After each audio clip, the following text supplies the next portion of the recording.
నా పేరు కె పాండురంగారావు. నేను రెనోవా ఎన్ఐజిఎల్ హాస్పిటల్లో super specialist gastroenterology senior consultant గా పనిచేస్తున్నాను.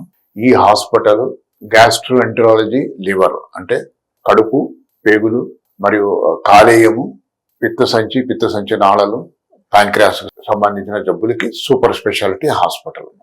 నేను ఇప్పుడు మీకు కామెర్ల గురించి మాట్లాడతాను. కామెర్లు అంటే జాండీస్ అంటారు. ఇదంటే కళ్ళు పచ్చగా ఉంటుంది, మూత్రం పచ్చగా వస్తుంది, కొంతమందికి విరేచనం తెల్లగా సున్నంలా కూడా వస్తుంది అనమాట. పలు కారణాల వల్ల వస్తాయి. దీన్ని స్థూలంగా మనం రెండు రకాలుగా విభజించవచ్చు. ఒకటి ఏంటంటే మెడికల్ జాండీస్, అంటే అక్కడ మెడిసిన్స్ తో ట్రీట్మెంట్ అయ్యేవి. సర్జికల్ జాండీస్ ఇక్కడ ఏంటంటే మెడిసిన్స్ తో క్లియర్ కావు, సర్జరీ కానీ ఎండోస్కోపీ ప్రొసీజర్ చేసి కానీ మనము క్యూర్ చేయాల్సి ఉంటుంది అనమాట. ఈ రెండు రకాల జాండీస్. మెడికల్ జాండీస్ లో మనం కామన్ గా చూసేది ఏంటంటే వైరల్ హెపటైటిస్. ఇది యూజువల్ గా ఏంటంటే కలుషితమైన ఆహారము, నీరు తీసుకోవటం వల్ల వచ్చారన్నమాట infections. Hepatitis A, B. A అనేది చిన్నపిల్లల్లో చాలా కామన్ గా ఉంటుంది. ప్రస్తుతం గవర్నమెంట్ దీనికి ఏకి వ్యాక్సిన్ కూడా ఉన్నది. దీన్ని ప్రివెంట్ చేయొచ్చు. మనము తాగే నీరు కాసి చల్లార్చి కానీ ఫిల్టర్ వాటర్ కానీ తీసుకుంటే ఈ ప్రాబ్లం రాదు. అండ్ పిల్లలకి చిన్నప్పటి నుంచి కూడా ఏదైనా తినేటప్పుడు చేతులు కడుక్కొని తినమని నేర్పిస్తే చాలా వరకు దీన్ని ప్రివెంట్ చేయొచ్చు. రెండవ జాండీస్ ఏంటంటే హెపటైటిస్ ఈ వైరస్. దీనికి వ్యాక్సిన్ లేదు. ఇది యూజువల్ గా పెద్దవాళ్ళకు వస్తుంది. ముఖ్యంగా గర్భిణీ స్త్రీలకి ఇది ఎక్కువగా వచ్చే అవకాశం ఉంది. వస్తే వాళ్ళకి చాలా ప్రమాదం కూడా జరగచ్చు అనమాట. ఇది కూడా మనం ఆహారం నియమాలు పాటించి మనం తినేటప్పుడు చేతులు కడుక్కొని, మనం తాగే నీరు శుభ్రమైన నీరు తీసుకుని అవుట్ సైడ్ మనం రోడ్ల మీద బండ్ల మీద ఆహారం తినకుండా ఉంటే ప్రివెంట్ చేసుకోవచ్చు. ఇవి రెండు మెడిసిన్స్ తోనే కంట్రోల్ అయిపోతే సపోర్టివ్ ట్రీట్మెంట్ తోటి. చాలా రేర్ గా ఇవి లివర్ ఫెయిల్యూర్కి వెళ్ళి లివర్ ట్రాన్స్ప్లాంట్ కి దారి తీయవచ్చు. అది చాలా చాలా అరుదుగా జరుగుతూ ఉంటుంది. ఎస్పెషల్లీ టైప్ ఈ హెపటైటిస్ ప్రెగ్నెంట్ గర్భిణీ స్త్రీల్లో ఇది జరుగుతూ ఉంటుంది. తర్వాత అనదర్ కారణం మనం చేసుకునేది ఏంటంటే లివర్ జాండీస్ వచ్చేది ఆల్కహాల్.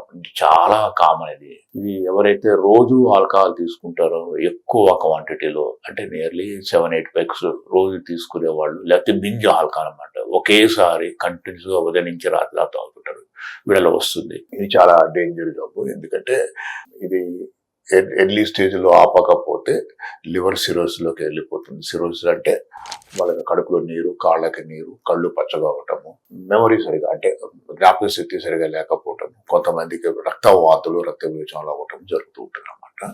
బెస్ట్ థింగ్ ఏంటంటే ఆల్కహాల్ మితంగా తీసుకోవడం అనమాట. సోషల్ డ్రింకింగ్ వరకు ఉండాలంటే ఎక్కువ రెగ్యులర్ గా తీసుకోకూడదు. సో ఈ 3 ముఖ్యమైన కారణాలు మెడికల్ జాండీస్ కి. ఇంకా చాలా కారణాలు ఉన్నాయి. అంటే మనం వేసుకునే మెడిసిన్స్ వల్ల కూడా చాలా మంది జాండీస్ వస్తుంది. ఎస్పెషల్లీ ఒకటి ఏంటంటే ఇప్పుడు మనం చాలా ఈ మధ్య కాలంలో ఆయుర్వేదిక్ మెడిసిన్స్, యునాని మెడిసిన్స్ చాలా ఫేమస్ అయిపోయినాయి. చాలా మంది డాక్టర్ సూపర్విజన్ లేకుండా తీసుకుంటున్నారు. వీటి కామన్ సైడ్ ఎఫెక్ట్స్ లివర్ మీద ఉంటుంది. చాలా మంది మా దగ్గరికి ఈ మెడిసిన్స్ తీసుకున్న తర్వాత జాండీస్ తో వస్తుంటారు అనమాట. ఇవి చాలా జాగ్రత్తగా చూసుకోవాలి. ఎవరైనా ప్రిస్క్రిప్షన్ ఇచ్చినా కానీ అది మనము ఇంటర్నెట్ లో చెక్ చేసుకుని దాని మీద లివర్ మీద ఎఫెక్ట్ ఉందో లేదో చూసుకుని తీసుకోవాలి, లేకపోతే ప్రాబ్లమ్స్ వస్తాయి. సెకండ్ ఏంటంటే దీని తర్వాత నెక్స్ట్ ఏంటంటే సర్జికల్ జాండీస్. ఇది ఏంటంటే మన పిత్త సంచి నాళము బ్లాక్ అయినప్పుడు సర్జికల్ జాండీస్ వస్తుంది అనమాట. ఈ 2 రకాలు. ఒకటి ఏంటంటే గాల్బ్లాడర్లో స్టోన్స్ వల్ల, పిత్త సంచుల రాళ్ల వల్ల ఒకటి. సెకండ్ ప్యాంక్రియాటిక్ ప్రాబ్లమ్స్, క్యాన్సర్స్ వల్ల రావచ్చు అనమాట. పిత్త సంచి రాళ్ళు ఏంటంటే చాలా మందికి మనం స్కాన్ చేస్తుంటే నియర్లీ ఒక 10%కి పిత్త సంచులు రాళ్ళు ఉంటాయి. ఇది ఆడవాళ్ళలో ఎస్పెషల్లీ కొంచెం లావుగా ఉన్న వాళ్ళలో చాలా కామన్. ఇది ఏంటంటే ఒక్కొక్కసారి ఈ రాళ్ళు బయటకు వచ్చి పిత్త సంచి నాళాన్ని బ్లాక్ చేస్తూ సడన్ గా జాండీస్ వస్తుంటాయి. వీళ్ళకి విపరీతమైన నొప్పి, చలి, జ్వరం, కళ్ళు పచ్చ కూడా అవుతుంటాయి అనమాట. ఇది ఇమీడియట్ గా ఈ రాళ్ళని ఎండోస్కోపీ ఉపయోగించి ఈఆర్సీబీ ప్రొసీజర్ అంటారు అనమాట. పిత్త సంచి నాళాన్ని పెద్దగా చేసి ఆ రాళ్ళని బెలూన్ తో కానీ బాస్కెట్ తో కానీ తీసేసి, ఒకవేళ జాండీస్ ఎక్కువగా ఉండి చలి, జ్వరం ఉంటే స్టెంట్ వేస్తే క్లియర్ అయిపోతుంది. తర్వాత వీళ్ళు గాల్బ్లాడర్ ని ఆపరేషన్ చేసి తీయించేసుకోవాల్సి వస్తుంది. సెకండ్ కారణాలు ఏంటంటే క్యాన్సర్స్ అనమాట. మనము క్యాన్సర్స్ ప్యాంక్రియాస్ లోపల క్యాన్సర్ వచ్చినప్పుడు పిత్తసంచి లోవర్ పార్ట్ లో సన్నగా అయిపోయి పిత్తం బయట రాక జాండీస్ వస్తుంది. అండ్ లివర్ లో క్యాన్సర్ ఉన్నప్పుడు వస్తుంది. లివర్ లో క్యాన్సర్ కి ఒక కారణం హెపటైటిస్ బి, ఆల్కహాల్, డయాబెటీస్. వీళ్ళకి లివర్ లో క్యాన్సర్స్ కామన్. మెడికల్ జాండీస్ కన్నా వీళ్ళకి కొంచెం వయసు పెద్దగా ఉంటుంది. కొంచెం వీళ్ళకి మనము రాగానే అల్ట్రాసౌండ్ స్కానింగ్ కానీ సిటీ స్కాన్ అబ్డామిన్ కానీ ఎంఆర్సీ కానీ చేస్తే మనకు కారణం ఏర్పడుతుంది.